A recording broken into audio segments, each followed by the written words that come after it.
여러분 안녕하십니까, 진성호입니다. 대통령 선거가 이제 불과 30여일 앞으로 다가왔습니다. 그런데 이번 대선에 중국 변수가 크게 부각될 전망입니다. 자, 어젯밤 북경 동계올림픽 개막식이 열렸습니다. 그런데 이 개막식을 보면서 많은 국민들이 분노를 했습니다. 바로 소수민족 의상 한복이 등장했기 때문입니다. 아마도 북경 이 동계올림픽 내내 이런 논란이 끊이지 않을 것으로 보입니다. 아시다시피 중국은 폐쇄적인 그런 공산주의 국가입니다. 이 서방에서 보기에는 이해하기 힘든 이 언론 자유를 탄압하는 그런 독재 국가입니다. 자, 그런 가운데 이미 중국에서 무슨 일이 벌어질 것이라는 것을 예견한 사람이 있습니다. 바로 배현진 국민의힘 의원입니다. 배현진 의원의 예상대로 어제 개막식에서 한복 논란이 터지면서 지금 인터넷 커뮤니티 SNS가 발칵 뒤폈습니다. 중국에 대한 비판입니다. 자, 문재인 정부는 이 미국이나 영국, 서방 국가와는 달리 외교적으로 이 북경 동계올림픽에 황희 문화체육관광부 장관을 보냈습니다. 그리고 정부와 별도로 박병석 국회의장도 이 북경올림픽에 참석했습니다. 지금 미국, 영국, 서방 국가들은 외교적 보이콧을 이미 선언하고 실제로 아무도 보내지 않았습니다. 이런 가운데 문재인 정부 지금 상당히 공공에 빠졌습니다. 어젯밤 예상 밖의 충격적인 일도 있었습니다. 바로 이재명 민주당 대선 후보가 어젯밤 느닷없이 페이스북에 이걸 비판하는 글을 올린 겁니다. 얼마나 급했으면 그랬겠습니까? 지난 TV토론에서도 나왔지만 이재명은 친중 스타일이라는 그런 비판을 받아왔습니다. 반면 윤석열 후보는 반중 성향이 아니냐. 그리고 친미, 미국과 아주 혈맹을 강조하고 있습니다. 물론 윤석열 후보가 중국에 대해서 반대한다 이런 건 아닙니다. 그렇지만 윤석열 후보의 그동안의 행보를 보면 중국에 대해서 문재인 정부의 비굴한 굴종적 태도에 대해서는 분명히 비판하고 있습니다. 자, 지금 지난 총선 반일 프레임으로 치러졌습니다. 그렇지만 이번에는 중국 프레임이 등장했습니다. 지금 문재인 정권은 친중 정권이다. 중국에 굽실거린다. 이해찬부터 시작해서 이해찬의 지도를 받는 이재명도 할 것도 없고, 아무튼 민주당 송영길 대표부터 해서 전부 다 친중 인사들이라는 그런 의혹을 낳고 있는데 이게 터진 겁니다. 자, 이례적으로 민주당도 이런 중국의 태도에 비판을 했지만 문재인 정부는 정작 아무 말도 못하고 있습니다. 원희룡 본부장이 어제 센 발언을 날렸습니다. 자, 이번 선거에 중국 변수가 강하게 등장했습니다.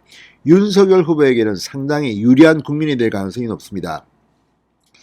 자, 지금 어제 개막식을 했으니까 이제 북경 동계올림픽 경기 중계가 시작될 겁니다. 쇼트트랙 이런 것들, 아무튼 대통령 선거전과 이 동계올림픽이 겹치면서 아주 묘한 분위기가 등장하고 있습니다. 진성호의 융단 폭격 시작합니다. 문재인 정부를 융단 폭격합니다. 방송에 앞서 아직 진성호 방송에 구독자가 아니신 분은 붉은색 구독 버튼 눌러주십시오. 더 좋은 방송으로 보답하겠습니다. 자, 어젯밤 2022 베이징 동계올림픽 개막식이 열렸습니다. 그런데 한복이 중국 소수민족 의상으로 소개됐습니다. 지금 논란이 점점 커지고 있습니다. 문재인 정부는 아직까지 공식적인 입장도 내지 못하고 허겁지겁 눈치만 보고 있습니다. 자, 야당은 강하게 비판했고 눈치 끌건 이재명 후보 이러다 큰일 나겠다 입장을 냈습니다. 자, 한복을 자국 문화유산이라고 주장하는 중국의 문화 동북 공정 논란이 이제 정치권으로 확산되고 있습니다. 한복은 지난 4일 베이징 동계올림픽 개막식 때 사회각계 대표 56개 민족 대표 등이 참여해 중국 국기를 전달하는 소시민들의 국기 전달 퍼포먼스에 카메라에 포착됐습니다. 한복으로 보이는 분홍색 치마, 흰색 저고리, 긴 머리를 하나로 따 댕기로 장식한 여성이 오성원기를 전달합니다. 자, 아무튼 이것 때문에 지금 특히 젊은 2030들이 부글부글 끓고 있습니다. 자, 이런 걸 보고 원희룡 국민의힘 선대본부 정책본부장 한복 장구에 상무 돌리기까지라며 풍물놀이는 2014년에 유네스코에 등재된 우리나라 전통이다. 지방 축하 행사라 해도 이런 일은 절대 일어날 수 없는 행태다. 중국의 문화 침탈에 국가적으로 비상하게 대응해야 한다고 덧붙였습니다. 황교안 국민의힘 선대본부 대변인은 논평에서 우리 정부의 저자세가 불러온 중국의 노골적인 문화공정이다. 단호한 대응을 촉구한다. 정부는 분명한 항의 표시를 해라. 사과와 함께 재발 방지 약속을 받아내야 한다고 밝혔습니다. 자, 이렇게 분위기가 돌변하자 이재명 후보가 갑자기 페이스북에 2줄짜리 글을 올렸습니다. 문화를 탐하지 말라. 문화공정 반대. 약합니다. 그렇지만 이재명이 이런 글을 썼다는 것은 상당히 눈길을 끌었습니다. 그만큼 지금 이재명은 김혜경 스캔들, 지금 한두 해가 성남FC 스캔들, 대장동 의혹, 이 와중에 지금 중국 변수까지도 지금 등장한 겁니다. 배현진 국민의힘 의원은 이미 이 사태를 예언한 사람입니다. 자, 개회식에 참석한 박병석 국회의장과 황희 문화체육관광부 장관을 겨냥해 비판했습니다. 배현진 의원은 페이스북에 지난해 국감에서 미리 경고했고 분명 장관이 유의하겠다 했다. 국회의장 문체부 장관 직관하시지 않았나. 최소한의 국민의 자존심, 배알을 빼놓을 정도로 신나게 넉놓은 개막식이었나 이렇게 비꼬았습니다. 실제 황희 장관은 직접 한복을 입고 개회식 현장에 앉아있는 모습이 카메라에 포착되기도 했습니다. 황 장관 붉은색 한복 외투인 두루마기를 입고 있었습니다.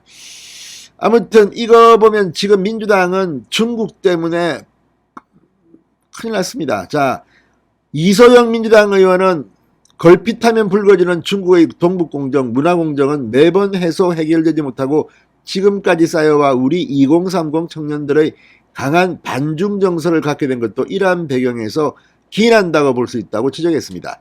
민주당 의원이 이런 걸 올린다는 것이 참 특이합니다.